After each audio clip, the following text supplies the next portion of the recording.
If you need to close your Payoneer account, follow these straightforward steps to ensure a smooth process. Make sure you have settled all transactions and have no pending payments before proceeding. Step 1. Log into your account.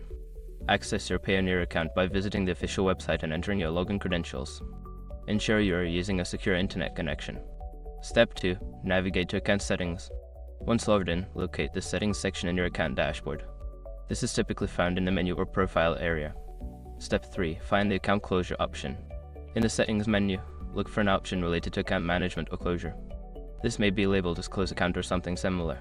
Step 4. Follow the closure instructions. Click on the account closure option and follow the on-screen instructions.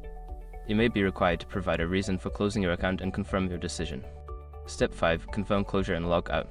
After completing the necessary steps, confirm that you want to close your account. Once confirmed, log out of your Payoneer account to ensure your information remains secure. Closing your Payoneer account is a straightforward process when you follow these steps. If you encounter any issues, consider reaching out to Payoneer customer support for assistance.